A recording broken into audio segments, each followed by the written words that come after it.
Alors, bonjour à toutes.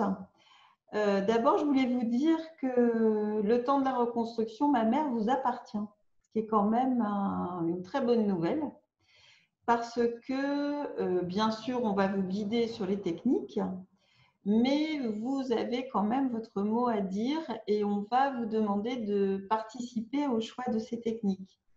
Donc, c'est toujours intéressant pour vous d'avoir une information un petit peu globale sur ce que l'on peut vous proposer.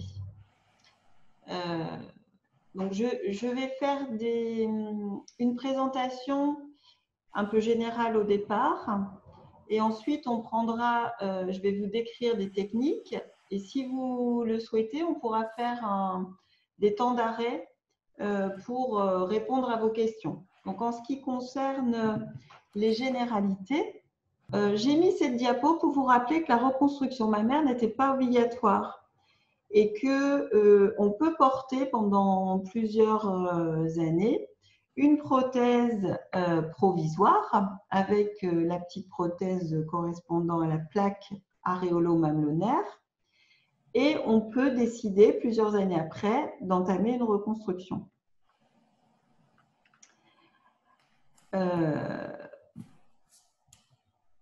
L'évolution de la maladie et la reconstruction mammaire est totalement indépendante. Donc, on préfère avoir une patiente prête à faire cette reconstruction quand elle est secondaire, plutôt que quelqu'un qui se dépêche et qui se lance dans une technique parfois compliquée, hein, parce que c'est pas, on ne refait pas un sein facilement, c'est pas, on claque pas du doigt pour vous restituer un sein.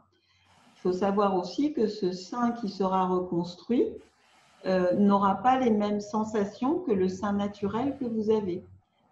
Il peut être insensible, il peut avoir une consistance différente quand il y a des prothèses, il peut n'avoir pas la même forme. Et donc, pour toutes ces raisons, parfois, il faut savoir être bien dans sa tête et avoir réfléchi pour que la reconstruction soit bien intégrée. Alors, dans le cas des reconstructions mammaires immédiates, on peut, vous avez beaucoup de choses à intégrer, c'est-à-dire qu'on va vous parler de la maladie elle-même et donc vous allez devoir comprendre tous les temps de votre traitement. Et en plus, on va vous expliquer qu'on peut faire une reconstruction mammaire immédiate. Donc, n'ayez pas peur de consulter plusieurs fois, de poser des questions, de faire une consultation différente en ce qui concerne la reconstruction et en ce qui concerne la maladie. On doit, quand vous serez prête, en fait, et que vous aurez posé toutes vos questions, eh ben, vous aurez un meilleur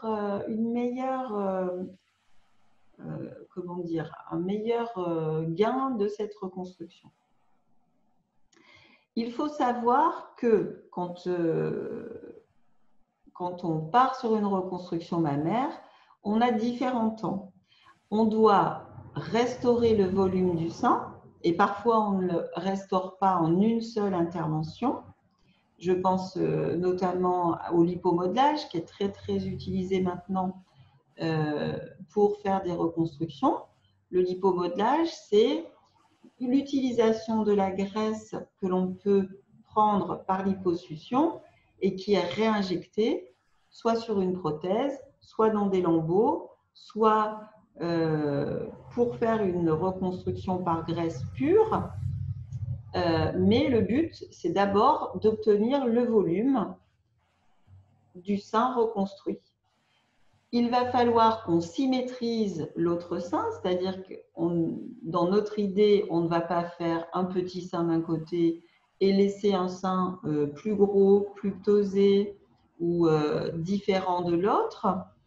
Et quand on aura obtenu les deux volumes symétriques, on refera l'aréole et le mamelon. Tout ça, donc ça se fait en plusieurs interventions avec un minimum d'inconvénients. Donc ça, il y aura toujours des inconvénients et des avantages à une technique. Donc on doit réfléchir ensemble à ce que vous êtes prête à supporter comme inconvénient pour que vous obteniez le meilleur avantage pour cette reconstruction. Et sachez que jamais on ne modifiera le traitement de la maladie pour faire une reconstruction. C'est-à-dire que si vous avez besoin d'une chimiothérapie, d'une radiothérapie, on fera les rayons, la chimio pour vous traiter. Alors, j'ai mis un exemple d'une femme qui a une mastectomie droite et donc qui va faire un DIEP, donc un lambeau abdominal. Donc, dans un premier temps, à 3 mois, vous voyez qu'elle a un tout petit volume, en fait, parce que son ventre n'était pas très important. Et donc, ce lambeau abdominal, il a offert un volume qui n'était pas très important. Donc, 3 mois après, on va réopérer la patiente pour diminuer celui-là et pour améliorer le côté contralatéral. Quand on a obtenu 6 mois après la symétrie de volume, d'accord, là on voit que les deux volumes sont quasi identiques, on va préparer la reconstruction de la plaque aréolo-mamelonnaire. Ce qu'on appelle la plaque, c'est à la fois le mamelon. Ici, on a pris la moitié du mamelon contralatéral pour le greffer. Et ensuite, on fait le tatouage. Cette diapo, elle est faite pour vous faire comprendre qu'on ne peut pas obtenir un résultat définitif en une seule fois. Donc, quand vous avez une reconstruction mammaire secondaire comme cette patiente, en général, on fait un calendrier avec la patiente. On dit, bon, allez, on commence en septembre. Donc, on sait qu'en septembre, on aura la grosse intervention que vous choisirez. 3 mois après, donc ça fait à peu près, mettons, janvier, on fait la symétrisation. Donc, on obtient, on réopère pour diminuer le sein contralatéral. 6 mois après, on a à peu près la symétrisation. On peut faire la plaque. Alors, docteur Saufray, sur cette diapo qu'on vient de voir, puisqu'on touche au mamelon, est-ce que ça a des conséquences pour les femmes qui souhaiteraient allaiter plus tard? Alors, pour l'allaitement, ça n'aura pas de conséquences au niveau du sein qui aura un petit bout de mamelon en moins. D'accord. Voilà. Par contre, la sensibilité peut être un petit peu altérée, mais alors, on ne peut pas dire que il y a toujours des risques que les petits canaux que l'on a enlevés dans la moitié qui a été greffée ne fonctionnent pas. Mais les canaux qui sont au-dessus doivent fonctionner. D'accord ? D'accord. Alors, si je prends un autre exemple, je voulais vous expliquer la différence entre une reconstruction mammaire secondaire et une reconstruction mammaire immédiate. C'est en fait le but quand on fait des reconstructions mammaires immédiates, c'est-à-dire qu'on enlève le sein en même temps que l'on reconstruit le volume de sein que l'on a enlevé. C'est le cas de cette patiente en dessous. Donc, on va l'opérer de son sein gauche. Et quand on regarde la façon dont elle est reconstruite en immédiat, on a gardé la totalité de la peau. On a pris un lambeau abdominal et il reste que ce petit cercle de peau qui provient de l'abdomen. Donc ça, c'est une reconstruction immédiate. On peut imaginer mettre une prothèse, mettre un autre lambeau, un lambeau de dorsale, quelque chose qui fasse le volume. Mais ça, c'est une reconstruction immédiate. Bien sûr, le principal avantage, c'est que l'on garde la peau, on garde le sillon et les résultats esthétiques sont meilleurs. Quand on fait une reconstruction mammaire secondaire, on a un patchwork. Là, on a le même lambeau abdominal qui pourrait être un dieppe, mais on voit que l'on a un patchwork. C'est-à-dire que toute cette peau, c'était la peau qui avait en excès sur l'abdomen. D'accord? C'est Ça bien. a l'air d'être bon. On est toutes concentrées, on écoute bien. Vous êtes concentrés. Donc, en fait, cette patiente, elle peut avoir eu une mastectomie depuis 2 ans, 10 ans, et on la reconstruit. Cette patiente, elle va bénéficier de sa reconstruction en même temps que la mastectomie. Donc, psychologiquement, c'est mieux. Parce qu'au moins, elle ne restera jamais elle ne restera jamais à plat. D'accord? Et est-ce que sur une reconstruction immédiate, on ne voit pas la cicatrice sur l'abdomen? Ça se voit sur les deux, non? Ah ben, là, on a choisi une technique. Là, on a choisi une technique où on a pris un lambeau abdominal. Mais on peut très bien imaginer que l'on mette une prothèse. Et à ce moment-là, on n'a pas du tout… Je vous expliquerai après les résultats avec les prothèses. Là, j'ai pris cet exemple avec un lambeau abdominal. Mais on peut tout à fait ici mettre une prothèse, ici aussi, on le verra après. Alors, pour reprendre le délai que l'on doit respecter après la mastectomie pour reconstruire le sein, on a un délai minimum de 1 an après les rayons qui peut se raccourcir si les rayons ont été bien supportés, ou 6 mois si on n'a pas eu de rayons, si on a eu une mastectomie simple. Et puis, si on veut faire une reconstruction secondaire 10 ans après une mastectomie, on peut toujours le faire. D'accord? D'accord. C'est la dernière diapo sur les généralités. Donc, je voulais insister sur le fait que la reconstruction n'influe pas sur la surveillance de la maladie. C'est-à-dire que si l'on met une prothèse, un lambeau, on surveillera toujours le sein reconstruit et le sein contralatéral. Et la reconstruction ne nous empêche pas de surveiller la maladie. D'accord ?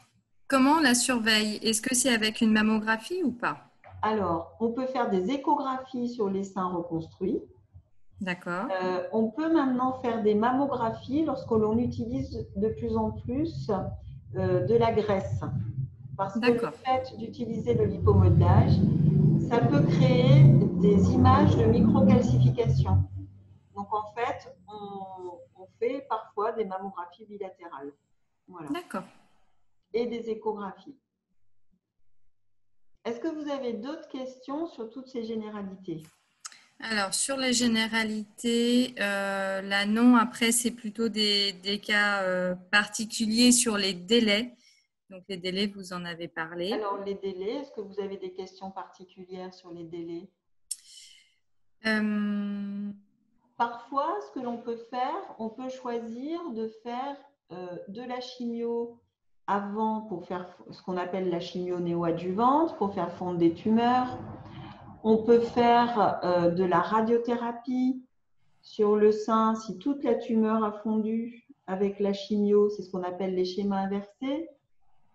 On peut donc faire chimio-radiothérapie, garder l'étui cutané et faire la reconstruction mammaire immédiate. On peut faire des reconstructions mammaires après des radiothérapies de parois. Quand on a enlevé le sein, fait la radiothérapie. Donc là, en général, on attend entre 9 mois et 1 an. Alors, on a une femme qui nous dit, après une mastectomie fin septembre, j'ai eu 2 chimios et je viens de finir la radiothérapie. Je vais démarrer l'hormonothérapie. Dans combien de temps puis-je envisager? Voilà, ne nous gêne pas. Par contre, la radiothérapie qui a été terminée à peu près en mars, je suppose, elle nous impose d'attendre au moins 6 mois. Donc, elle pourra commencer à consulter en septembre pour faire sa reconstruction, 6 mois après la fin de sa radiothérapie. Mais rien ne l'empêche de consulter déjà pour s'informer au sujet des techniques. Et comme ça lui permet de réfléchir à la technique qui pourra lui convenir le mieux avec voilà, sa morphologie, son souhait, c'est-à-dire son souhait de symétrisation. Souvent, ça rentre en compte aussi, c'est-à-dire qu'une patiente qui a des seins très volumineux envisagera une réduction mammaire. Donc, quand on fera la reconstruction, on va s'adapter à ce qu'elle souhaite de l'autre côté. Ou l'inverse, quelqu'un qui a toujours eu une petite poitrine, elle aura peut-être envie de mettre une prothèse sous le sein contralatéral.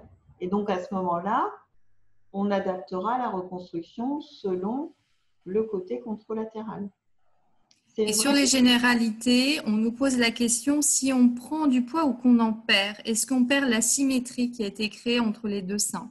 Faut-il réopérer? Alors, ça dépend de la technique. Si on a une technique avec une prothèse, le sein qui sera reconstruit avec la prothèse ne va jamais perdre de volume parce que c'est un corps étranger qui ne bougera pas. Si on fait une reconstruction avec un lambeau et beaucoup de graisse, de lipomodelage, quand vous allez perdre du poids, vous risquez de faire diminuer votre sein reconstruit. Et parfois, si vous en prenez, vous prendrez aussi le lipomodelage, la greffe de cellules adipeuses risque d'augmenter de volume. Et on me demande jusqu'à quelle taille de bonnet on peut aller. Alors, c'est une question donc, qui dépend des techniques. Classiquement, quand on fait des reconstructions sans prothèse, avec des petits lambeaux et du lipomodelage, on peut aller jusqu'à un bonnet C. Quand on met des prothèses, on peut aller sur des prothèses plus importantes, en sachant que la radiothérapie nous limite, est une contrainte, parce qu'il va falloir travailler sur une peau que l'on doit dilater, en fait. Donc, on a quand même des contraintes.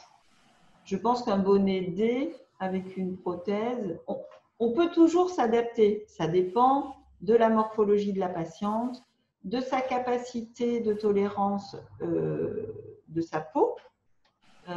C'est difficile de donner de vraies limites, mais on fait facilement des bonnets C. D'accord. Et il y a une personne qui nous dit juste avec un lipomodelage, quel est le bonnet maximum? Un lipomodelage pur, alors on peut aller jusqu'à un bonnet C, hein, mais la contrainte, c'est d'avoir un potentiel de graisse qui soit suffisant. C'est-à-dire qu'une dame qui fait 58 kg pour 1,65 m, elle aura moins de potentiel de lipomodelage que la même personne qui a 10 kg de plus. D'accord. Donc, chez une patiente qui a plus de surpoids, on pourra faire plus de lipomodelage et forcément, on fera un volume plus important. D'accord. Alors, il y a une personne qui nous dit « Je dois faire une reconstruction mammaire par lambeau du haut de la cuisse ». Oui, ça, je voulais savoir pourquoi on ne parle jamais de cette méthode. Alors, ce sont des méthodes de microchirurgie qui sont très délicates. La microchirurgie, c'est faire un lambeau, donc prendre une partie de cuisse, de ventre, c'est le dieppe, de fesses ou de partie interne de la cuisse, le SGAP, le fessier autologue. Ça nécessite de regreffer l'artère et la veine sur une autre artère et veine. Il faut vous dire que les sutures vasculaires que l'on fait, c'est de l'ordre du millimètre. Vous imaginez un tout petit spaghetti, en fait, et vous considérez que c'est l'artère du lambeau. Il va falloir le regreffer sur une autre vascularisation. Donc, ça se fait, ce sont des techniques qui sont délicates, qui doivent se faire dans des équipes très spécialisées de microchirurgiens qui ont l'habitude de faire ces techniques. Et le risque, c'est de boucher l'artère et de nécroser, c'est-à-dire de jeter le lambeau. Donc, c'est quand même des techniques très délicates. Mais si on s'adresse à des personnes qui ont l'habitude de faire ça, ça peut être une solution. Après, il faut bien voir, normalement, ça doit corriger un excès cutanéo-graisseux, par exemple de fesses, quelqu'un qui a vraiment besoin d'enlever un lambeau de fesses ou un lambeau de face interne de cuisse. Parce qu'il ne faut pas abîmer la morphologie d'une patiente. Il ne faut pas faire de la microchirurgie à tout prix. Il y a d'autres techniques qui existent. Et quand on envisage des lambeaux, c'est pour réparer une zone où on enlève le lambeau et pour que ce soit plus joli. D'accord. Et on a une femme qui est surprise par les délais parce qu'elle dit qu'elle a fini sa radiothérapie le 2 juin. Oui. Et qu'on va lui faire une mastectomie avec reconstruction le 16 juillet, voilà, visiblement par Dieppe. Alors, c'est parce que c'est un schéma inversé. D'accord. C'est-à-dire qu'on a fait on a fait la chimio, je ne sais pas si elle en a eu, les rayons, et à ce moment-là, un mois après la fin des rayons, on va enlever le sein et lui en remettre un autre. Ça, du coup, il n'y a pas ce délai de 6 mois, 1 an, comme vous préconisiez au début. On espère que la peau qui a eu les rayons va être renourrie par le lambeau de Dieppe. Mais par exemple, cette femme, si elle avait une reconstruction par prothèse, on serait peut-être un petit peu moins, on serait peut-être un peu plus prudent parce que la prothèse ne va pas nourrir la peau de son sein parce que c'est un corps étranger. Donc vous voyez, c'est très important d'être dans une équipe qui vous conseille. Quand je dis qu'il faut attendre, disons, 6 à 9 mois après la fin de rayons, c'est lorsqu'on a fait des rayons dans le cas de reconstruction mammaire secondaire. On part de rien. Donc là, on a besoin d'une peau qui soit massée, revascularisée, et donc il faut donner un petit peu plus de temps que si on fait une reconstruction mammaire immédiate avec un lambeau derrière. Voilà. Mais ça, les équipes vont vous guider. D'accord. Alors, si on continue, en fait, sur cette diapo, on a à peu près toutes les reconstructions possibles. Si on regarde la dame du centre, vous vous rendez compte qu'elle a une morphologie plutôt en surpoids, avec un sein qui est rond, qui n'est pas très ptosé, qui a un volume d'un bon essai. Et donc, autour de cette morphologie, on va pouvoir proposer plusieurs techniques. Celle qui paraît la plus simple, c'est une prothèse. Mais avant de passer d'une mastectomie à une prothèse, il faudra plusieurs interventions. On peut mettre un expandeur, c'est-à-dire une prothèse plate qu'on va gonfler progressivement pour dilater la peau, obtenir cet excès de peau, voilà, et poser une prothèse. Mais ça ne se fait pas tout de suite. On peut amener des lambeaux, donc des lambeaux de dorsaux, c'est-à-dire qu'on prend une partie du dos avec le muscle. L'évolution de cette technique, c'est de prendre, je vous le montrerai tout à l'heure, un tout petit bout de muscle pour ne pas gêner toute la mobilité de l'épaule et du bras. et de refaire un sein avec une prothèse ou sans prothèse. Ça, c'est un dorsal plus prothèse. On peut le faire aussi sans prothèse. On peut faire des reconstructions abdominales. Ça peut être un DIEP ou un TRAM. La différence entre les deux, c'est que l'on fait une plastie abdominale en microchirurgie pour le DIEP et en prenant un muscle abdominal pour le TRAM. Mais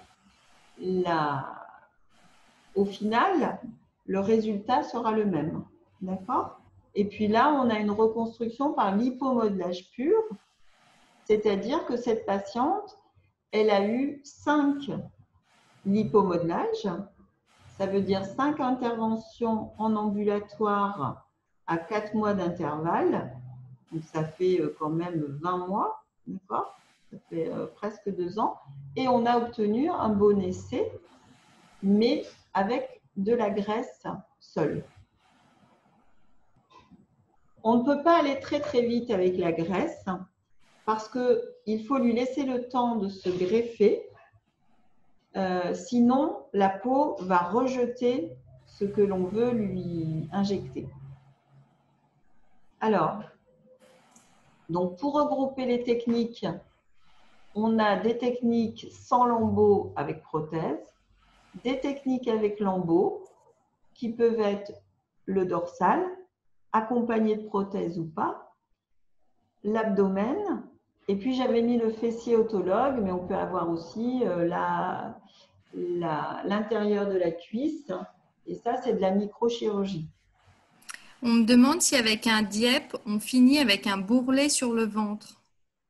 Le DIEP, il doit, alors, ce serait cette patiente-là, d'accord ?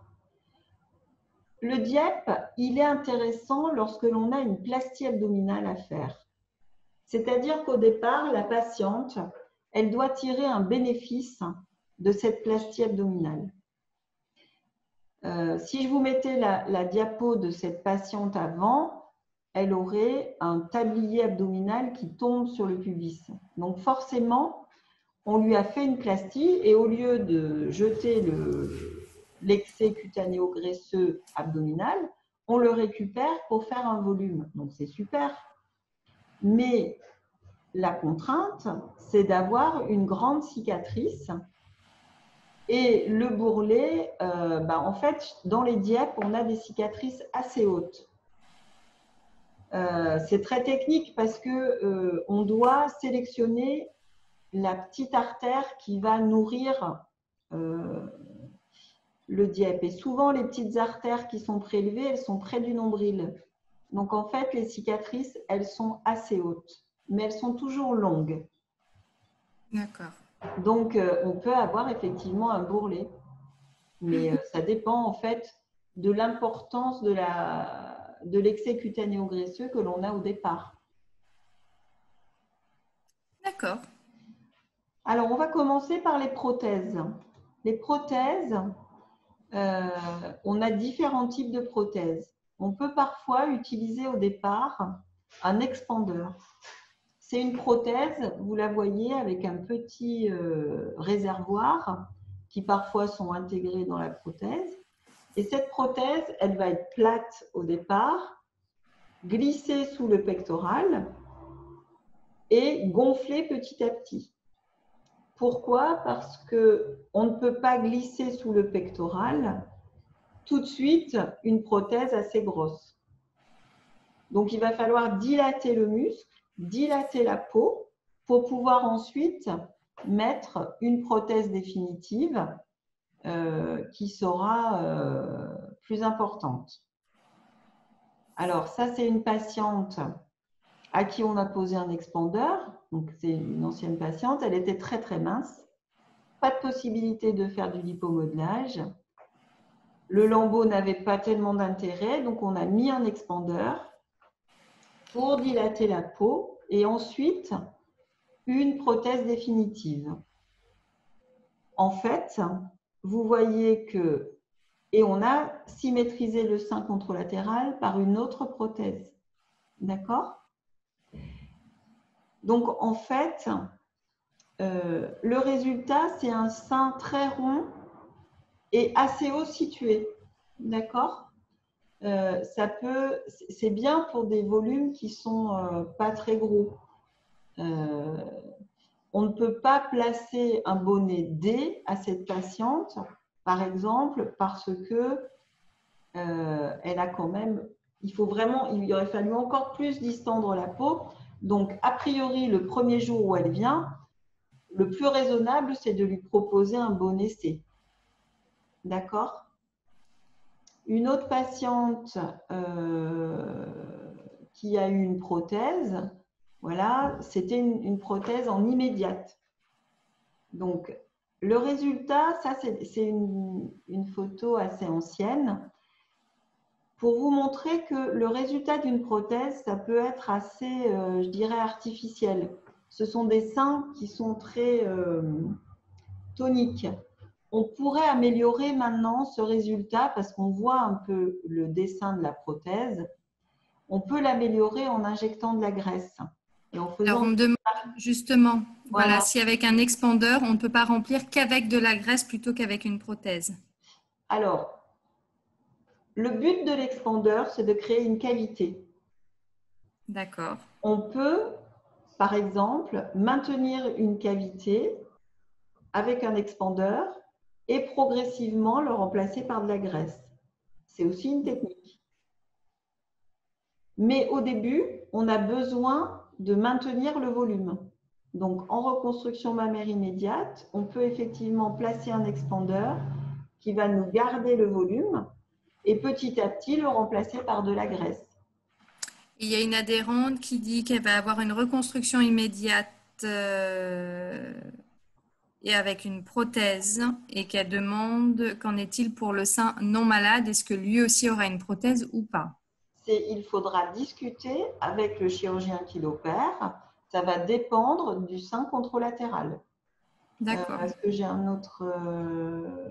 Par exemple, cette patiente, elle s'est présentée avec ses deux seins. C'est le sein droit qui devra être ôté. D'accord? On lui a fait une reconstruction mammaire immédiate par prothèse. L'avantage, c'est qu'elle avait un étui cutané assez large. Donc, on a enlevé la plaque aréolo-mamelonnaire, ce qui est, disons, dans la grande majorité obligatoire, sauf certains types de cancers comme les chirurgies d'intracanalaire ou de prophylaxie. Et le sein contralatéral était gros et un peu ptosé, on est d'accord? Donc la prothèse n'a pas réussi à retrouver cette ptose. Celui-là, on ne le voit pas très bien, mais il était beaucoup plus haut. Donc, on a dû diminuer celui-là et le remonter, donc faire une cure de ptose pour obtenir un sein à la même hauteur. D'accord. Celui-là, en fait, on n'a pas tellement l'impression, mais il tombait beaucoup. Et donc, au terme de la symétrisation, on a fait la reconstruction de la plaque aréolo-mamelonnaire. On me demande où est-ce qu'on place les prothèses en fait. C'est sous le pectoral, au-dessus? Et bien maintenant, on a les techniques anciennes qui les placent sous le pectoral. On a des techniques plus nouvelles qui peuvent le placer au-dessus. On les entoure de plaques, en fait, de tissu, si vous voulez, pour empêcher que la prothèse fasse un trou dans la peau et s'expose. Quand on met les prothèses au-dessus du pectoral, notre hantise, c'est que le corps étranger frotte la peau et fasse un trou dans la peau. Donc, on peut faire des lipomodelages avant. Donc, par exemple, sur une patiente qui aurait, cette patiente qui avait une reconstruction mammaire secondaire, si elle avait été beaucoup plus grosse, on aurait d'abord fait du lipomodelage de paroi pour mettre plein de graisse sur sa paroi et éventuellement envisager une prothèse au-dessus du pectoral, mais bien camouflée par la graisse. D'accord. On a beaucoup de techniques à proposer en fait. Il faut juste agencer les techniques ensemble. L'apport du lipomodelage nous a beaucoup changé les indications et elles nous permettent de bien camoufler les prothèses, de diminuer les expositions. Voilà. Et combien de temps dure une prothèse? Est-ce qu'il faut la changer après? Tous les 10 ans à peu près. On ne change pas une prothèse qui n'a pas de problème. Justement, là, c'est l'évolution des prothèses. Il faut bien considérer que les prothèses sont un corps étranger. Donc, ce corps étranger, il sera plus ou moins toléré par la patiente. C'est ce que nous dit une femme, effectivement. Il peut y avoir des coques. Il peut y avoir une réaction qui fait une constriction autour de la prothèse, ce qu'on appelle une coque. Ce qui fait que la prothèse qui était au début mobile devient immobile et se fixe.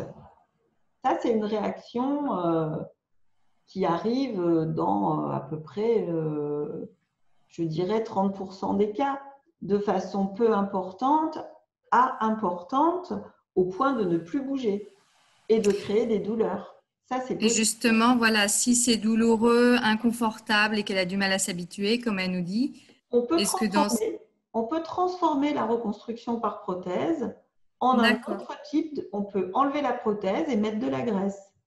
On peut convertir, voilà, ou mettre un lambeau, voilà. Là, j'avais mis cette patiente qui est revenue me voir 10 ans après une prothèse et sa prothèse avait tourné. On mettait des prothèses anatomiques, donc c'est des prothèses qui sont ovales. Et donc, au départ, le résultat était super. Et dans le temps, avec les mouvements du pectoral, hein, on bouge beaucoup. Donc, en fait, sa prothèse, eh ben, elle a tourné. L'ovale, il n'est plus comme ça, il est comme ça. Ouais. Donc, je l'ai réopéré pour replacer la prothèse et puis faire le mamelon et le tatouage. Mais je ne suis pas sûre que la prothèse… alors là, j'ai mis une prothèse ronde parce que les prothèses rondes, même si elles tournent, elles restent rondes. Mais elle peut faire une coque et surtout, en vieillissant, s'il n'y a pas de prothèse de l'autre côté, eh ben, en vieillissant, ce sein-là, il ne va pas bouger. Il va rester très rond, très haut. Et le sein contralatéral, bah, logiquement, il va un peu plus ptoser. Donc, il faudra reprendre. Voilà. Donc, qu'est-ce que je vous ai mis après? Ben voilà, je vous ai mis le lipomodelage. C'est-à-dire que ça a vraiment été une révolution dans la reconstruction mammaire depuis à peu près, je ne sais pas, 7 ans. Oui, à peu près. En fait, un chirurgien américain qui faisait beaucoup de Dieppe, donc c'est le docteur Coury, qui faisait beaucoup de microchirurgie, s'est mis à développer cette technique de lipomodelage. Et il a abandonné le Dieppe, pour vous dire. Donc, en fait, l'astuce, c'est de faire des liposuctions. Donc, bon, on gagne en diminuant nos zones graisseuses.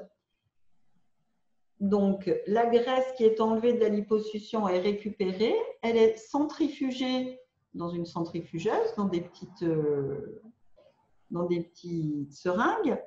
On jette l'huile, vous voyez, la partie haute, on jette le sang et on va regreffer que la partie graisseuse.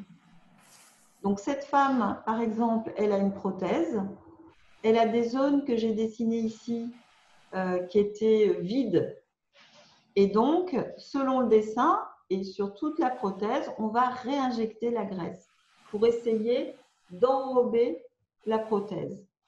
Alors, il y a une femme qui dit qu'apparemment, les lipomodelages sont très douloureux, d'après le témoignage de plusieurs patientes. Est-ce que c'est vrai ou pas? Les liposuctions sont douloureuses. Normalement, on met de la naropéine, etc. Mais une liposuction, c'est quand même douloureux. Normalement, on doit donner des antalgiques. pour diminuer, mais en fait, là, on doit avoir une sensation de courbature et on demande aux patientes de porter des contentions très importantes pour limiter la douleur et aussi pour favoriser la fibrose. C'est-à-dire qu'une zone, par exemple, si on fait une liposuction abdominale, on doit épuiser la zone, donc on enlève toute la graisse de ce site et ensuite on lui fait porter un panty qui va comprimer la zone prélevée, donc diminuer les hématomes, diminuer normalement la douleur, mais et favoriser la fibrose. Pour pas que la graisse revienne dans cette zone. D'accord. On a une adhérente, son chirurgien lui a dit que la contention n'était pas nécessaire. Oh, bah écoutez, moi je pense que la contention, elle est quand même nécessaire. Alors après, il a pu faire une toute petite Liposuction. Liposuction sur une petite zone, mais moi j'avoue que je pense qu'il y a deux bénéfices. Il y a le bénéfice de la constriction sur la douleur et le bénéfice aussi sur la fibrose.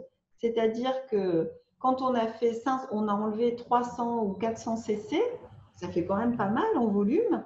Et le fait de comprimer la peau que l'on a dégraissée en fait contre les aponevroses favorise une fibrose et on aura de meilleurs résultats. Donc, pour continuer, alors ça, c'était les inconvénients des prothèses. Donc, dès les moyens 10 ans, 30% des patientes seront réopérées parce qu'il peut y avoir des ruptures de prothèses, des plicatures. Chez les gens très, très minces, on peut avoir des vagues, on peut voir la prothèse, mais tout ça peut être amélioré par le lipomodelage. Donc, on va changer de chapitre pour parler du dorsal. Parce que cette technique de dorsal peut nous être utile de façon classique et de façon plus moderne pour faire des reconstructions. Alors, de façon classique, on prenait un dorsal et une prothèse parce que la peau était abîmée. Parfois, on a des peaux abîmées par la radiothérapie. Donc, ça, c'est un lambeau qui n'est pas micro, ce n'est pas de la microchirurgie, c'est un lambeau pédiculé. Donc, on fait basculer une portion de peau sur l'avant de la reconstruction, donc sur l'avant du thorax, pour réparer des peaux. Par exemple, il y a des patientes qui ont des séquelles de rayons. Donc, et des peaux des peaux abîmées, des peaux fixées au thorax. Donc, il faut apporter de la peau nouvelle. Donc, ça peut être une solution. On a une femme qui a eu, hélas, un deuxième cancer sur l'autre sein avec une mastectomie. Elle prévoit un lambeau abdominal et elle demande s'il est possible de faire un lambeau sur les deux seins en même temps. Alors, quand on fait le lambeau abdominal, on peut faire en même temps deux seins. Ça dépend si elle fait. Alors, si on fait un DIEP, c'est quand même. Il faut s'adresser à des équipes très entraînées. Parce qu'un DIEP bilatéral, ça va être au bas mot 6 ou 7 heures d'intervention. D'accord. Il faut faire de la microchirurgie derrière pour rebrancher 2 fois le petit spaghetti sur des nouvelles artères. Ça demande des équipes très entraînées et en général, on travaille à 2 équipes. D'accord. Mais le lambeau abdominal peut refaire 2 seins en une seule fois. Le lambeau dorsal, on peut prendre un lambeau dorsal d'un côté une fois, un lambeau dorsal un autre jour, une autre fois. Et certaines femmes nous disent qu'après, elles ont vraiment une gêne au niveau du dos qui a du mal à passer pour certaines. Alors, les anciens dorsaux prenaient tout ce dorsal. Le muscle, il est très, très large. Il peut y avoir effectivement, on va passer plus rapidement.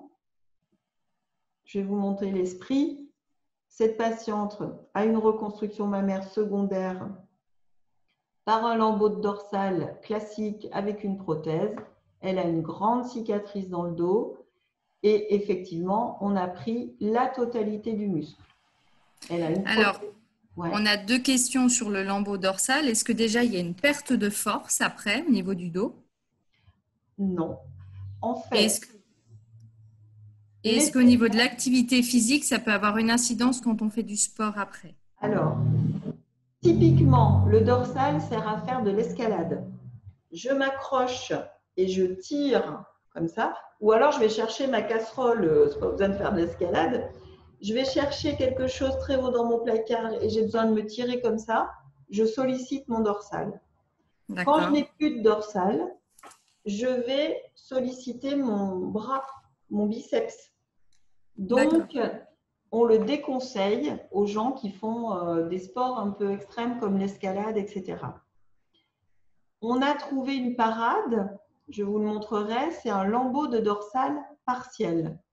C'est-à-dire qu'au lieu de prendre toute la totalité de ce muscle, on prend uniquement le petit morceau de muscle ici et on le bascule. Ça veut dire que tout ce dorsal est respecté. Donc, moins de douleur, une plus petite cicatrice. Pour vous donner cet exemple, cette patiente a un schéma inversé. Donc, elle a eu une chimio qui a fait fondre la tumeur, des rayons. On voit d'ailleurs le schéma de la radiothérapie. La peau est un peu plus rouge. Et je vais lui faire un lambeau dorsal partiel en prenant que cette partie du muscle du dos pour lui faire une reconstruction mammaire immédiate en gardant l'étui.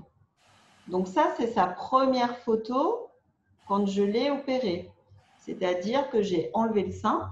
Évidemment, mon lambeau de dorsal partiel n'a pas le volume de son sein initial. Je la réopère 3 mois après pour réduire ce sein-là et réinjecter de la graisse ici. Puis 3 mois après, je réinjecte encore de la graisse là. Et elle a eu 3 lipomodelages pour obtenir un sein symétrique.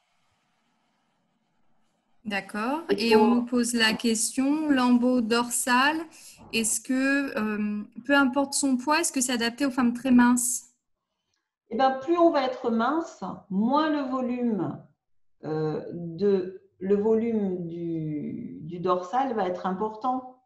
Donc ça, c'est une technique qui s'applique à des femmes qui sont quand même chez qui on peut faire plusieurs lipomodelages. Sinon, il faut mettre une prothèse en accord au lambeau dorsal. Donc en fait, l'intérêt du lambeau perd de son intérêt. Si on met une prothèse, eh ben, autant mettre un expandeur si elle est très mince, mettre une prothèse plus de la graisse et pas faire de lambeau. Qu'est-ce que je peux… Voilà une autre patiente qui a un lambeau dorsal partiel ici avec un schéma inversé et 2 lipomodelages, je pense. Une autre patiente qui vient en reconstruction mammaire secondaire. Donc, elle va avoir 3 lipomodelages. Vous voyez, elle a 52 ans, elle a un bonnet 90C. On lui a réduit de 100 cc ce sein-là et on l'a remonté. Et en fait, en 3 interventions, elle a obtenu ce sein pour lequel il n'y a pas de prothèse. Alors, est-ce qu'on nous demande, on dit qu'il y a une adhérente qui dit, on dit que les résultats lambeaux dorsaux sont plus naturels et mieux réussis. Est-ce vrai? Eh bien, ça dépend. Regardez, je pense que les lambeaux autologues, c'est-à-dire sans prothèse, sont plus naturels. Sauf si on met une toute petite prothèse et beaucoup de graisse. C'est logique. En fait, comme je vous l'ai dit, pour faire la reconstruction, il faut qu'on ait un volume. Donc, il faut au départ, avec votre chirurgien, estimer le volume qu'on veut avoir. Par exemple, cette patiente, elle me dit « je voudrais récupérer un bonnet C ». Je lui dis « ok, mais on va mettre au moins 3 fois 3 interventions parce qu'il vous faudra de la graisse. Imaginons que cette patiente ait 10 kg de moins. Je ne l'emmènerai pas vers la même reconstruction. À moins qu'elle ait des zones de lipomodelage, de liposuction très importantes à faire. Donc tout ça, c'est une espèce de dialogue entre la patiente, ce que l'on peut faire, le potentiel qu'on a pour faire le volume avec la morphologie de la patiente et son désir. Si cette patiente m'avait dit « je veux une prothèse ici », j'aurais mis une prothèse de ce côté. Parce qu'en fait, ce qui est intéressant, c'est d'avoir le même rendu de chaque côté. Si j'ai une prothèse d'un côté qui est assez ferme et que je fais un sein sans prothèse de l'autre côté, je n'aurai pas franchement la même symétrie. Donc tout ça se discute. C'est pour ça qu'il faut prendre son temps pour choisir ce que l'on fait. Qu'est-ce que je vous ai mis? Ça, c'est encore une autre prothèse. C'est encore une autre patiente qui a eu un lambeau dorsal plus lipomodelage sans prothèse et une correction de son sein ici. Alors, certaines femmes ont peur de la cicatrice sur le sein qui n'était pas malade. Disons, ça va me faire 2 cicatrices. Effectivement. Alors, où est-ce que je peux vous trouver une patiente? Parce qu'on fait, logiquement, peut-être que… Alors, cette patiente, elle n'a pas eu de symétrie. Cette patiente, elle en a eu une. On a fait une cicatrice en T. Donc ici, ici et là. Elles ont à long terme des cicatrisations qui sont jolies. Mais effectivement, au début, il peut y avoir de vilaines cicatrices. Avec parfois, chez les gens qui ont des peaux très brunes, des cicatrices kéloïdes qui sont très épaisses. Donc tout ça, il faut savoir ce que l'on accepte. Il y a toujours un risque de ne pas bien cicatriser ou de… Alors pour répondre, est-ce que les lambeaux dorsaux sont plus jolis que les lambeaux abdominaux? Moi je dirais non. Ce sont deux lambeaux. Je pense que l'adhérente voulait dire les lambeaux dorsaux par rapport à l'ensemble des techniques proposées. Par rapport aux prothèses, moi je pense que la reconstruction doit s'adresser à des gens qui ont besoin d'une correction. Si vous avez besoin d'une plastie abdominale, vous gagnerez à arranger votre ventre et à faire une plastie avec un lambeau abdominal. Si vous avez un ventre plat et que vous êtes un peu grassouillette du dos, autant profiter des zones qui peuvent nous donner du volume. Si vous n'avez pas envie de lambeau, que vous êtes mince, on n'a pas beaucoup de ressources, donc il faut mettre une prothèse. Et si on a des zones à lipomodeler, on ne perd jamais rien à commencer par du lipomodelage. Parce que le lipomodelage pourra amener du volume qui ensuite permettra de mettre une petite prothèse qui sera mieux cachée. Et on me pose la question du coup sur le lambeau abdominal, si on souhaite avoir une grossesse après, est-ce que ça va poser problème? Alors, si l'on fait un DIEP, ça ne posera pas de problème. Si l'on fait un tram, c'est une technique, le tram où on prend, comme le lambeau dorsal, on prend tout ce muscle. Là, on a un risque d'éventration.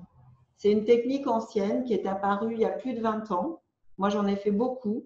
Ça donnait des résultats qui étaient très jolis. Vous voyez, cette patiente, voilà, elle a un résultat qui va durer dans le temps. Et elle a un sein reconstruit avec un lambeau abdominal et une cicatrice ici. Cette patiente, je la revois 10 ans après, ça ne bouge pas.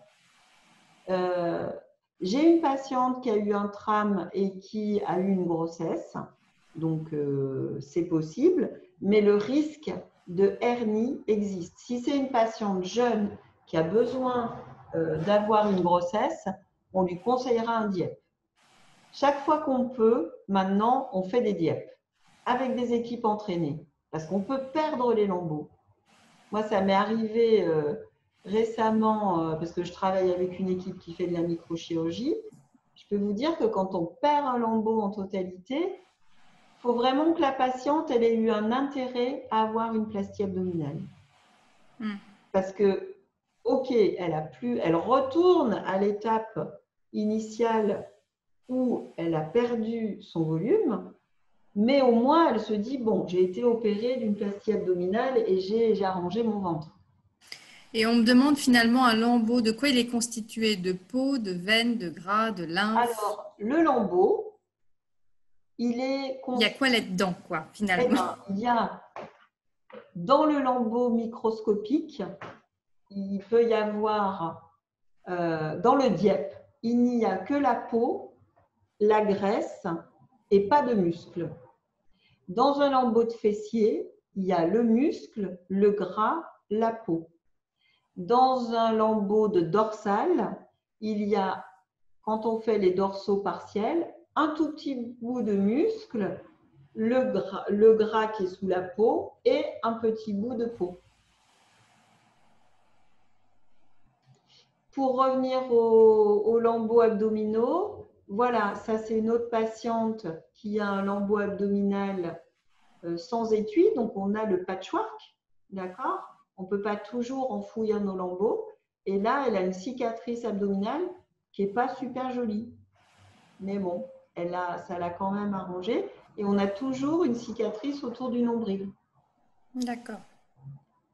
Qu'est-ce que j'ai comme autre? On peut faire des lambeaux pour répondre à la patiente, abdominaux bilatéraux, en une seule fois. C'est-à-dire que cette patiente, avec son ventre, on a fait 2 lambeaux, vous voyez, 2 seins le même jour. Voilà. Après, ça, il faut le faire par dieppe. Il ne faut pas prélever les muscles. Ça, c'est une technique ancienne. Mais là, il faut vraiment le faire par dieppe parce qu'on abîme la paroi si on enlève le muscle. On me demande l'intérêt du dieppe ou du tram. Voilà, quels sont les intérêts? Les intérêts, c'est principalement de faire une plastie abdominale. D'accord. Le premier intérêt, c'est ça. S'il n'y a pas d'intérêt pour la plastie abdominale, faites d'autres techniques. Faites un lambeau de dorsal, faites du lipomodelage, voilà. Mais il faut vraiment que ça arrange votre ventre. Sinon, vous allez vous retrouver avec une grosse cicatrice sur le ventre. Ça n'a pas d'intérêt. On essaye de faire le moins de cicatrices possible, le moins pour pas qu'il y ait des inconvénients. Une cicatrice, ça peut devenir large, ça peut être inesthétique. Et du coup, entre un dieppe et un tram, qu'est-ce qu'on… On préfère le dieppe. D'accord. Et Et au niveau douleur sur toutes les techniques, entre le dorsal, le dieppe, le tram, le lipo? Alors, en termes de douleur, si je récapitule, par la prothèse, elle peut vous faire mal quand elle est mise sous le pectoral et elle peut vous faire mal à long terme si elle génère des coques. D'accord. Le dorsal complet, classique, peut vous faire mal dans le dos. Il peut vous créer, si vous êtes sportive, il peut vous empêcher de faire de l'escalade, en gros, de faire du tennis, de servir, parce qu'en fait, vous allez pouvoir jouer au tennis comme ça, mais quand vous servez, ce geste-là, il est plus difficile. Il gêne dans le golf. Quand on fait des lambeaux dorsaux partiels, cette gêne n'existe pratiquement plus. Je dis toujours pratiquement plus parce qu'on n'est pas à l'abri d'avoir des douleurs dues à la chirurgie, tout simplement. Après, le tram, lorsqu'on enlève le grand droit abdominal, il peut donner des éventrations dans 10% des cas. On les avait publiés. Et maintenant qu'existe le DIEP, lorsqu'un DIEP se passe très bien, il n'y a pas de séquelles au niveau abdominal. Il peut y en avoir un petit peu parce que le zéro n'existe pas. Ça, il faut bien l'avoir en tête. Il n'y a pas de technique sans complications, sans risque. Et du coup, sur chaque cas, il y a un arrêt de travail suite à ces interventions? Chaque cas, d'abord, la reconstruction est prise en charge à 100% par la sécurité sociale. Après, on va vous demander des dépassements parce que ce sont des interventions longues et que les tarifs de la sécurité sociale sont parfois pas suffisants pour certains chirurgiens. Donc, vous demandez des devis et votre mutuelle va prendre une partie de ces dépassements. D'ailleurs, que ce soit chez un plasticien ou chez un gynéco. Parce qu'il y a des gynécos qui font de la reconstruction, il y a des plasticiens qui font de la reconstruction. Si vous allez chez un plasticien, il aura un tarif sécurité sociale. Donc, votre prise en charge, vous demanderez un devis et vous l'enverrez à la sécurité sociale et à votre mutuelle qui pourra en prendre une partie. Ensuite, les arrêts de travail, en fait, soit on fait une grosse intervention au départ qui nous donne le volume rapidement. Je fais un DIEP, je vais être arrêtée peut-être 2 mois, mais je vais avoir mon volume rapidement. Ce sera pris en charge par la Sécu. Je fais une prothèse. Chacune des interventions qui viseront à reprendre la prothèse seront prises en charge par la sécurité sociale. Même si 10 ans après une reconstruction, vous devez changer votre prothèse, ce sera pris en charge par la Sécu. Parce qu'on fait repartir le 100% et on fait des demandes et c'est pris en charge. La symétrisation est prise en charge aussi par la Sécu, donc ça, il faut le savoir. Le tatouage est pris en charge chez les dermatos et il y a certaines formes de tatouages comme les tatouages 3D que fait, je ne sais plus comment elle s'appelle. Alexia Cassar. Alexia Cassar n'est pas pris en charge par la Sécu, mais elle a obtenu un remboursement par les mutuelles. Donc, elle s'est débrouillée pour qu'il y ait quand même une participation financière de la part des mutuelles. Donc, en fait, il ne faut pas avoir peur de demander des prises en charge. D'accord. D'accord. Qu'est-ce que je peux vous dire d'autre? Après, j'avais préparé des diapos concernant la maladie, mais bon, normalement, la reconstruction, qu'elle soit faite plusieurs années après, n'influence pas la maladie. Il ne faut pas se dire elle n'a rien à voir avec les rechutes. Si votre maladie doit rechuter, qu'on ait fait ou pas une reconstruction, il n'y a pas de différence. Il peut exister des rechutes dans les lambeaux ou sur les prothèses qui seront diagnostiquées parce que d'abord, il faudra continuer votre surveillance clinique toutes les années, vos mammographies, échographies des prothèses toutes les années.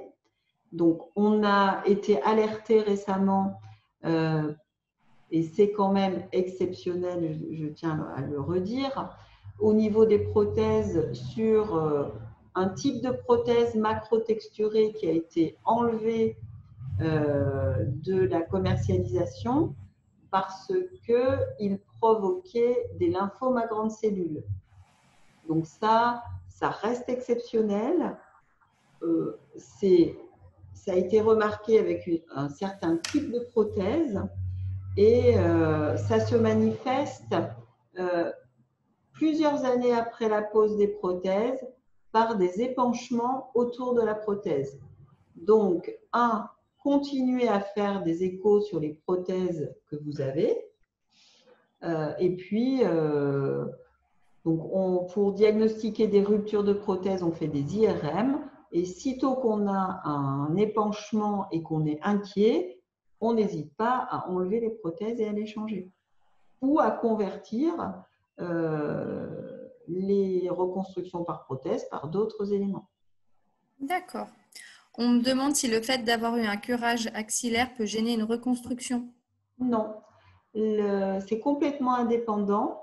Par contre, le fait de redisséquer dans la zone donc, où on a enlevé les ganglions peut parfois relancer des lymphœdèmes. Donc, attention. Voilà, si vous avez déjà si vous avez déjà un lymphœdème, par exemple, moi j'ai opéré des patientes qui ont eu vraiment des radiothérapies importantes sur des cancers importants avec des curages axillaires complets.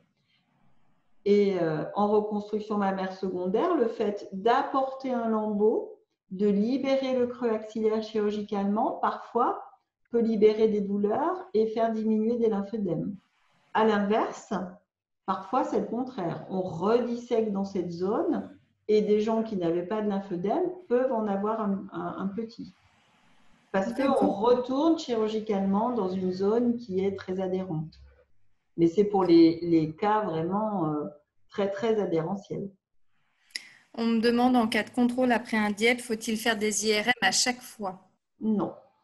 L'IRM est faite pour surveiller le sein contralatéral quand on est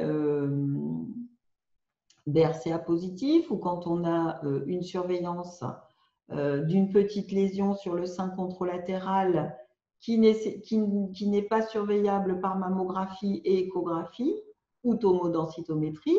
Et à ce moment-là, le radiologue dit on fait une IRM. Si on est BRCA positif, c'est-à-dire que si on a un gène prophylactique qui nous place dans une catégorie à risque, on fait des IRM de contrôle. Quand on a une prothèse et qu'on a un doute à la mammographie et à l'échographie sur une rupture, on fait une IRM. Mais pas plus d'IRM pour le DIEP que pour d'autres techniques. Très bien. Ça vous paraît clair? Alors, il y a pas mal de questions. Eh bien, allez, on y va? Êtes-vous prête? Allez. Alors je lis juste avant parce que voir si on ne les a pas déjà traités.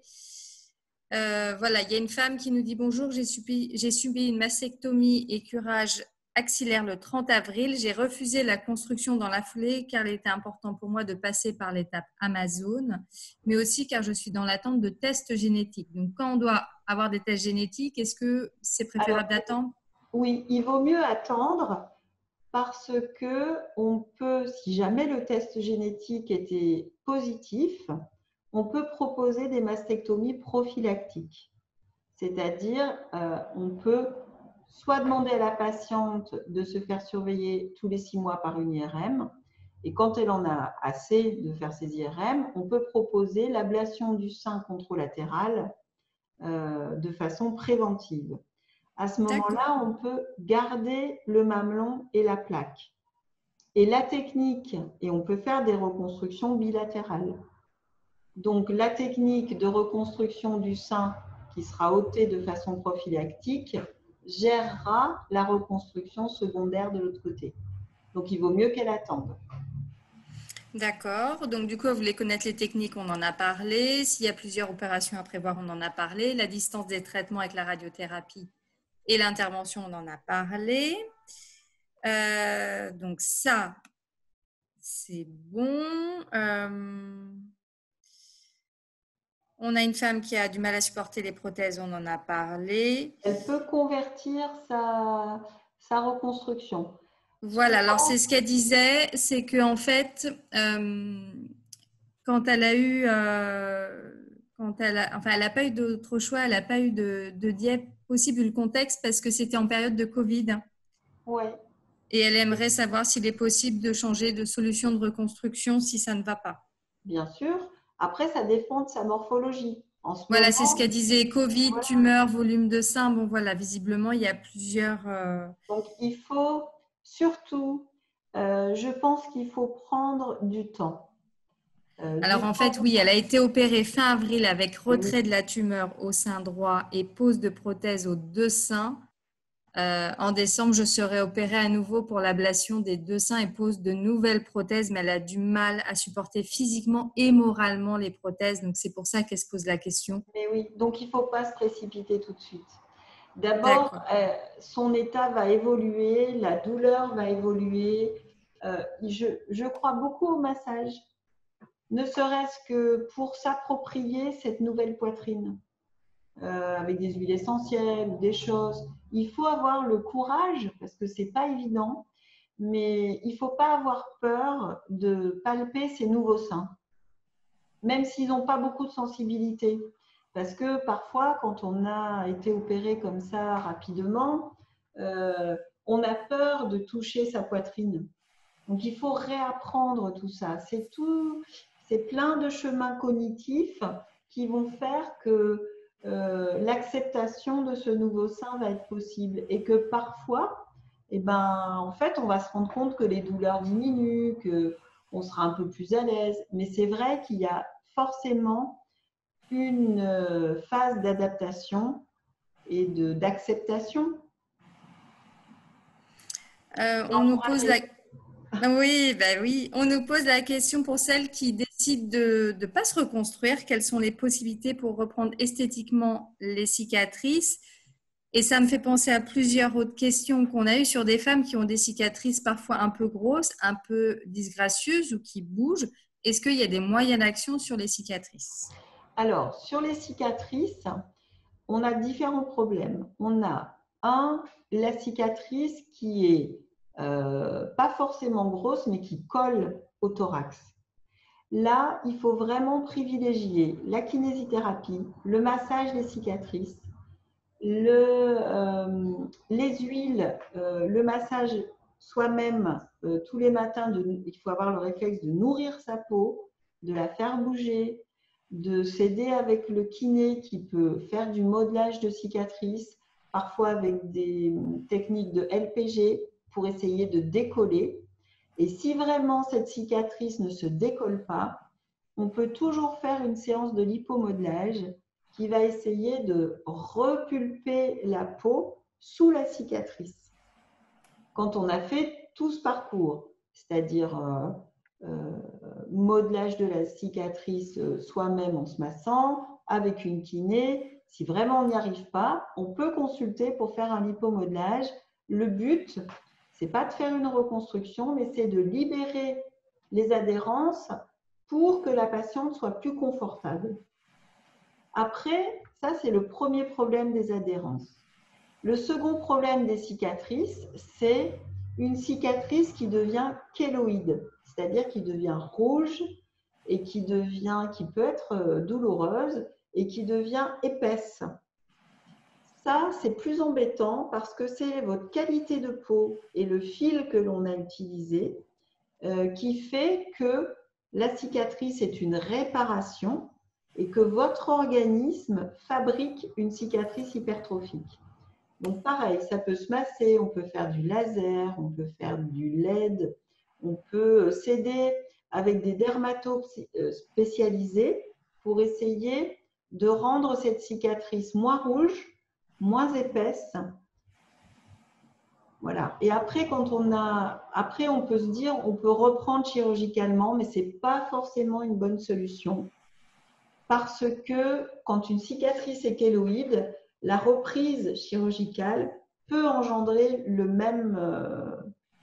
la même cicatrice kéloïde. Donc, ce n'est pas forcément une bonne possibilité. D'accord. On a une adhérente qui nous dit voilà, qu'effectivement, la reconstruction se passe en plusieurs étapes, comme vous avez dit, que là, il fallait penser symétrie, donc retravailler la poitrine, mais que là, elle en a un petit peu marre, elle voudrait faire une pause. Une pause. Est-ce qu'on peut faire une pause, même si on a le volume à retravailler? Est-ce que c'est gênant? Mais pas du tout. Vous pouvez faire des pauses. La reconstruction, c'est pas elle va à votre rythme. Souvent, on a des patientes qui sont plutôt pressées et qu'on est obligé de freiner. Mais si vous avez envie de mettre 6 mois, voire 1 an pour faire la symétrisation, ce n'est pas un problème. Et si c'est 2 ans, c'est entendable aussi ou pas? Bien sûr. D'accord. Alors, je suis en train de lire en même temps, mais comme il y en a qu'on a traité au fur et à mesure, je regarde. Ça, c'est bon. On est vraiment là pour s'adapter à vous. La reconstruction, ce n'est pas un traitement de maladie. C'est une réparation pour que vous vous sentiez bien et que vous repreniez confiance en vous et qu'on arrive au meilleur résultat possible. Après, moi, sur mes reconstructions, j'ai 30% des patientes qui ne vont pas au bout. C'est-à-dire qu'elles ne font jamais, par exemple, le mamelon et l'aréole. Et alors là, ça me fait râler parce que je me dis, on est arrivé, eh ben, elles n'ont pas envie tout de suite. Mais si on en est arrivé là, vraiment allez au bout parce que le fait d'avoir votre mamelon et votre aréole, esthétiquement, ça change tout. Ça devient un sein pour votre regard. Alors, il y a beaucoup de femmes aussi qui nous ont dit que voilà, là, il y a une présentation aujourd'hui, ça permet un peu de se projeter, mais son résultat à soi, on ne le connaîtra jamais. Du coup, elles ont peur de ça, elles se demandent si le résultat esthétique sera au rendez-vous pour elles. Et ça génère beaucoup d'angoisse pour choisir une méthode plutôt qu'une autre avec leur médecin, parce que, ben voilà, elles veulent Alors, avoir moi, un joli je sein. pense qu'il faut peut-être consulter plusieurs personnes. Vous pouvez demander des avis. 2 avis, ça me paraît bien. Et surtout, il faut se projeter et surtout, comment dire, il faut bien que celui qui va vous conseiller vous donne les limites de ce qu'il peut faire. C'est-à-dire que quelqu'un qui possédera très bien la technique des prothèses doit vous dire, voilà, chez vous, je n'arriverai pas à faire un bonnet D. Donc, si vous rêvez d'avoir un bonnet D et que personne n'arrive à vous le proposer, il va falloir vous résoudre à avoir un plus petit bonnet.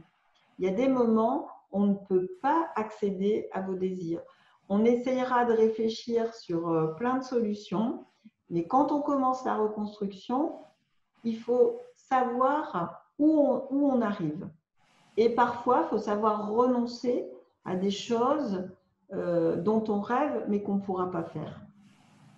D'accord. Donc, ça demande du temps. Alors, on a une femme qui nous demande si on a le gène, même en faisant une double mastectomie, est-ce on peut avoir une récidive ou pas, si ablation des deux seins? Alors, normalement, si on vous fait une mastectomie prophylactique, on vous enlève les 2 seins, on ne doit pas avoir de récidive. D'accord. Donc, on a traité toutes les questions-réponses. Maintenant, je vais aller sur conversation. Donc, mesdames, on ne met plus rien sur questions-réponses parce qu'on a déjà dépassé le temps et que je ne voudrais pas abuser du docteur Saufray. Donc, je ferme questions-réponses. N'écrivez plus rien. Alors, ensuite, mais on en a déjà traité pas mal. On me demande la durée d'intervention pour un mamelon avec l'aréole. Combien de temps faut compter? Alors, le mamelon, moi, je le fais sous local et ça dure un quart d'heure. Et si on tâte, alors certains, moi, je travaille avec une dermatologue pour faire le tatouage qui le fait, je pense, en une demi-heure à son cabinet. Mais certains chirurgiens tatouent eux-mêmes. Et donc, je pense que ça peut durer peut-être une demi-heure, 3/4 d'heure. D'accord. Oui, donc quand on arrive à cette étape, il y avait vraiment plus. Quand on arrive à cette étape, on a gagné. On n'a vraiment plus Mais oui. grand-chose. Après, Alors, les lambeaux, bon, alors, le DIEP, c'est long. Selon les équipes, une équipe entraînée peut vous proposer 3 heures à 4 heures d'intervention. Une équipe plus conventionnelle mettra 5 heures à 6 heures. Nous, on met 5 heures à 6 heures, d'accord, 5 heures. Parce qu'en fait, moi, je travaille avec les microchirurgiens, donc je fais la mastectomie, j'aide au prélèvement du DIEP, mais c'est le microchirurgien qui fait l'anastomose. Et il ne faut pas rêver, c'est long. Après les lambeaux dorsaux, c'est environ 2 heures, 2 heures et demie, puisqu'on essaye de gagner en volume en faisant un lipomodelage en même temps que le lambeau dorsal quand on le prélève. Donc, on part pour 2 heures et demie d'intervention.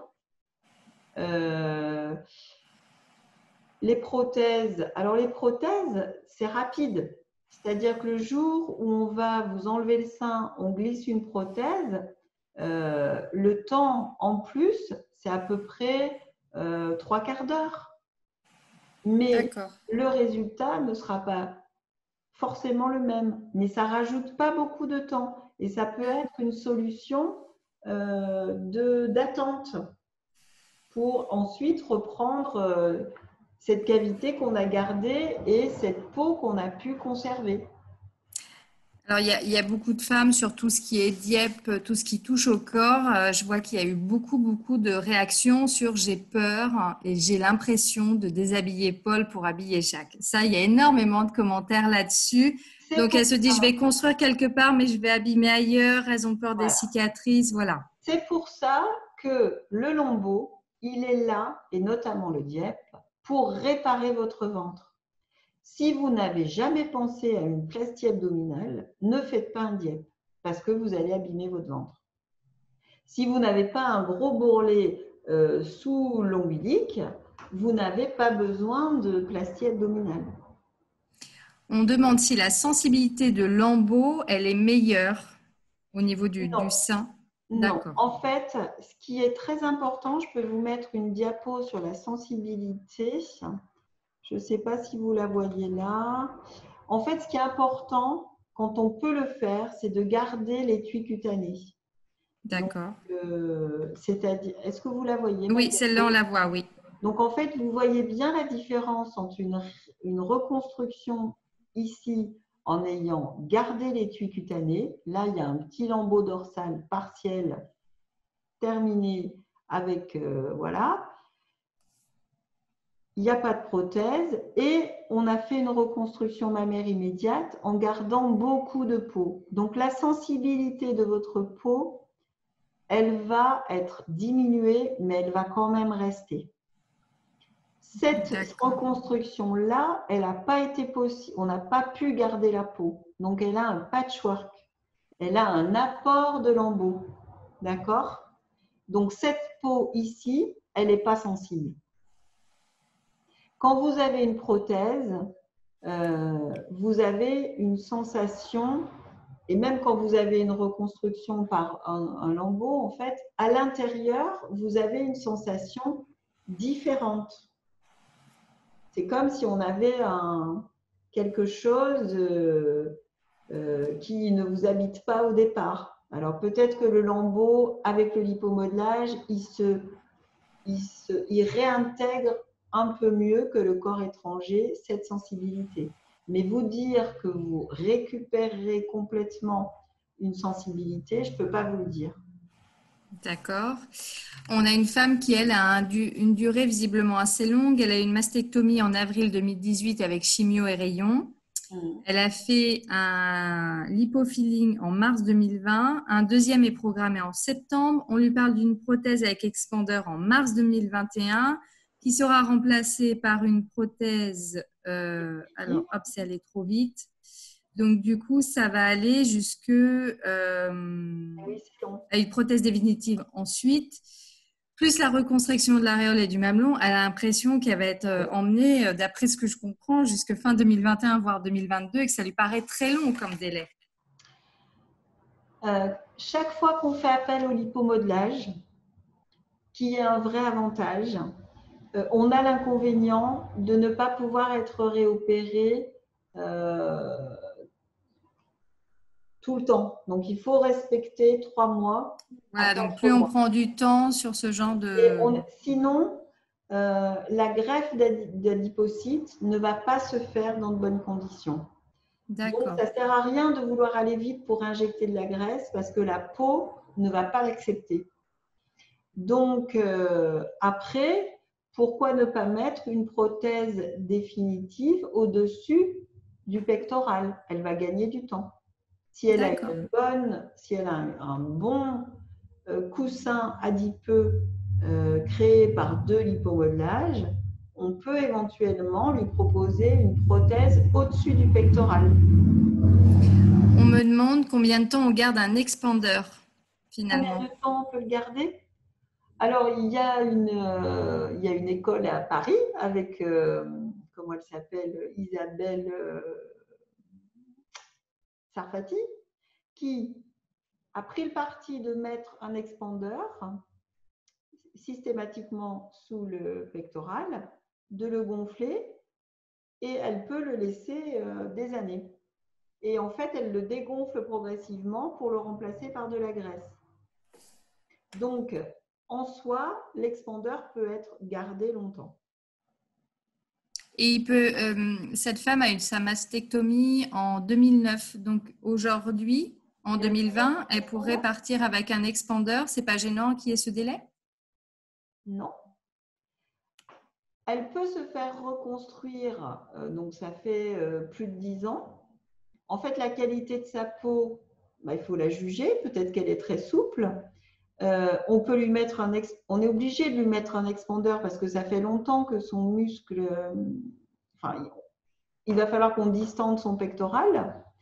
Et en fait, on peut très bien imaginer lui laisser l'expandeur. Le tout, c'est que l'expandeur ne va pas donner une forme de sein naturelle. Si vous voulez, ça va faire une bosse, en fait, qui n'a pas la forme d'un sein. C'est pour ça qu'on ne les laisse pas. L'expandeur, il est là pour forcer la peau, pour expandre la peau et le muscle, mais il n'est pas là pour faire un joli sein. C'est la prothèse définitive qui fera le galbe, mais pas l'expandeur. D'accord. Et on nous demande si c'est bien de faire une cure avant pour aider la peau. Les cures, la roche-posay, les cures, c'est toujours bien. C'est toujours bien d'entretenir sa peau, de faire une cure, de la masser. Il faut vraiment faire attention à sa peau et en plus, ça nous oblige un peu à toucher la paroi et à se réintégrer ce nouveau schéma corporel. Et du coup, on masse combien de fois par jour et pendant combien de temps? On masse tous les matins, on prend une douche, on prend de l'huile essentielle, une crème hydratante et on se masse, je sais pas, 5 minutes. D'accord. Comme on se met de la crème sur les jambes quand on est déshydraté. Ça fait partie du rituel. Et en fait, ça va nourrir votre peau et ça va décoller les cicatrices. D'accord. Et entretenir vos cicatrices. Alors, il y a une question piège, je dis ça gentiment, c'est comment connaître les chirurgiens entraîner leurs résultats? Comment on choisit un bon chirurgien? Par le réseau de votre RCP. Qui est? Normalement, on a des réseaux, on se connaît. C'est-à-dire que quand on va vous prendre en charge pour la maladie, on a l'habitude de travailler ensemble. Donc, nous, par exemple, on a des plasticiens. Alors, il y a des plasticiens, des gynécos. Il y a des gens qui sont plus attirés par certaines techniques, avec prothèse, sans prothèse. Donc, vos oncologues qui voient les résultats des reconstructions qui sont faites vont vous guider. Et normalement, dans vos réseaux, on doit arriver à trouver la personne qui vous convient. Après, il ne faut pas avoir peur d'aller regarder les sites internet s'ils en ont. Moi, j'avoue, j'en ai pas encore fait un, mais il faudrait que je le fasse. Mais les sites, ça peut être parlant. Et après, allez consulter. Parce que vous allez être reconstruite par des gens avec plusieurs interventions. Il faut que le feeling passe. Il faut vous confier à quelqu'un en qui vous avez confiance. Il faut savoir qu'il peut y avoir des complications Et le jour où il y aura une complication, il faut que vous ayez confiance l'un dans l'autre. Parce que ce n'est pas évident. Imaginez que vous vous confiez à quelqu'un qui fait un DIEP et que le DIEP nécrose. Il faut être sûr qu'on s'est adressé au bon chirurgien et qu'il a tout fait. Parce que je suis sûre qu'il aura tout fait pour que ça réussisse. Mais il ne faut pas que vous ayez d'arrière-pensée. La reconstruction, c'est quand même quelque chose qui se mûrit et qui passe aussi par un feeling. Donc, n'ayez pas peur de consulter plusieurs personnes. Et quand vous vous sentez en confiance, eh ben, vous y allez. Si c'est une reconstruction mammaire immédiate, alors, quand on fait de la reconstruction mammaire immédiate, on a le temps d'aller consulter celui qui va vous reconstruire. C'est-à-dire que soit vous avez de la chimio, de la radiothérapie avant, et vous avez quand même 6 mois pour contacter le chirurgien qui va vous reconstruire, discuter avec lui des possibilités que vous aurez, ce que vous avez envie de faire de l'autre côté.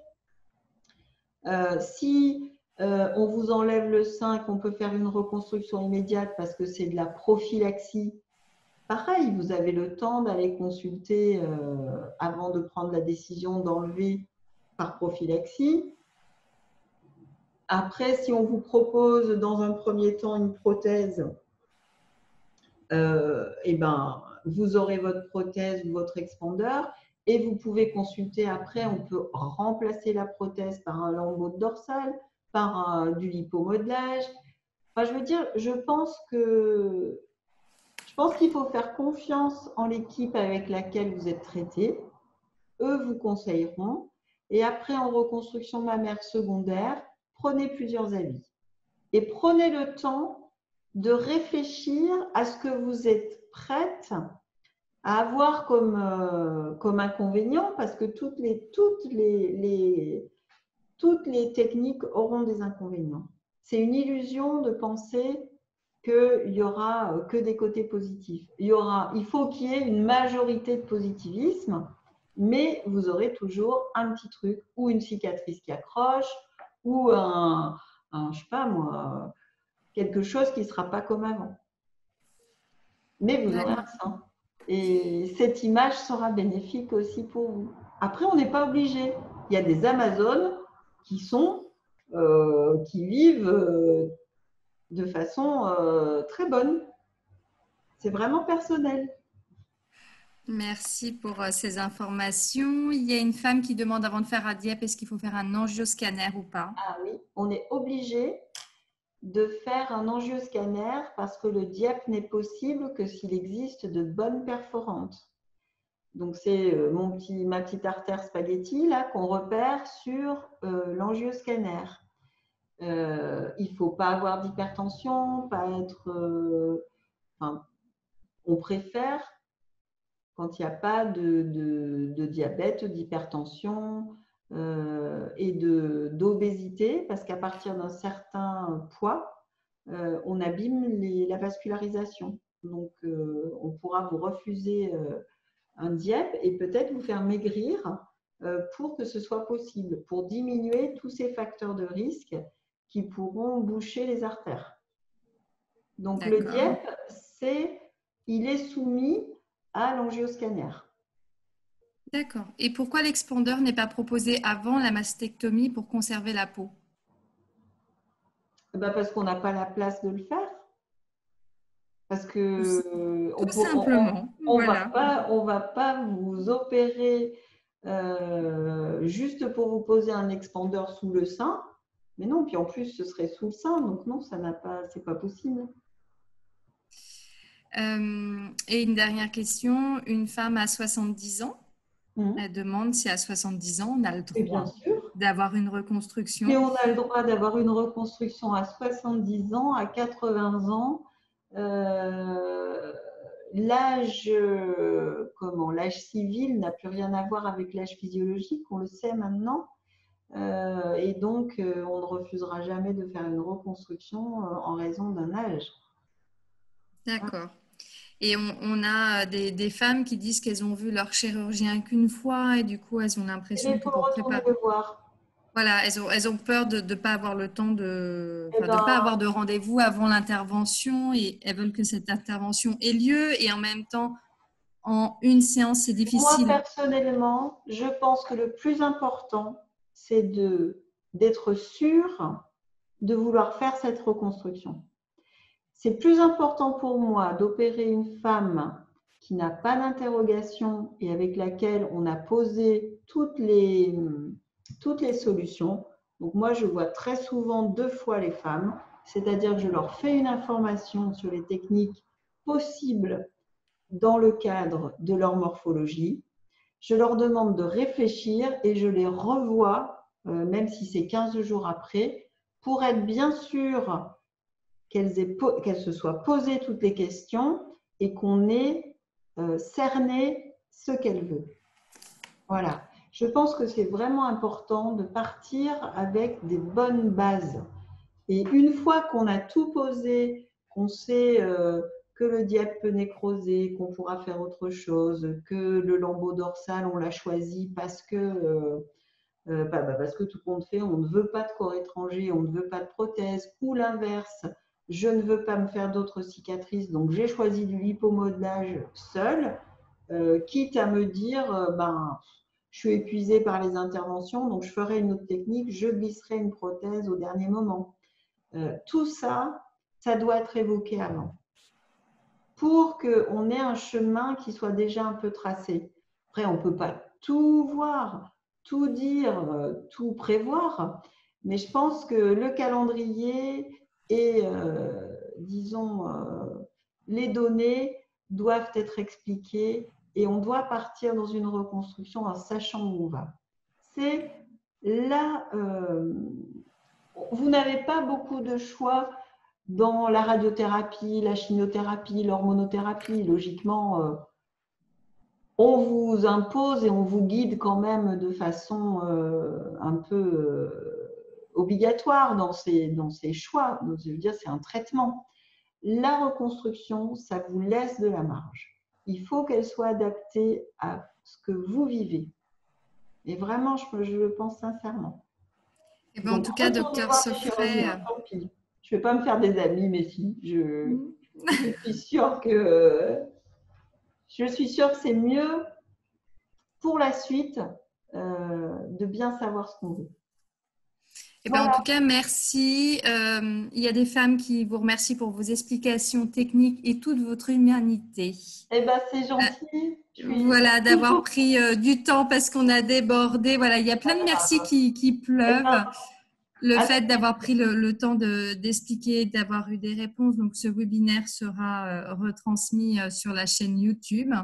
Parce que peut-être que certaines n'ont pas pu participer ou ont dû partir. En tout cas, voilà, ce webinaire vous était proposé par l'association Rose Up. N'hésitez pas à consulter le site pour savoir les prochains webinaires, parce que certains sont complémentaires. On vous remercie, docteur. C'est Muriel qui vous met. Tout est parfaitement clair, concis, donc merci infiniment. Voilà, un grand merci. N'hésitez pas, si vous n'êtes pas adhérente, à adhérer à Rose Up. N'hésitez pas à faire un don pour nous accompagner aussi, ou de nous mettre des étoiles sur Facebook. Voilà, il y a plusieurs solutions pour nous aider, pour qu'on puisse continuer. Docteur Sofret, un grand merci. Désolée d'avoir dépassé le temps, mais voilà, ces femmes avaient beaucoup de questions et c'est vrai que les délais en ce moment sont parfois un petit peu longs pour voir un médecin avec le Covid et ils reprennent un petit peu tout le monde. Donc, les femmes nous font part de ces délais qui peuvent être angoissants pour certaines. Bonne soirée à toutes et merci beaucoup. Eh bien, sachez que c'est toujours un plaisir pour moi de vous aider dans vos choix et voilà, avec plaisir. Eh bien, écoutez, avec grand plaisir, on vous recontactera. Merci beaucoup, docteur Sofret. Au revoir.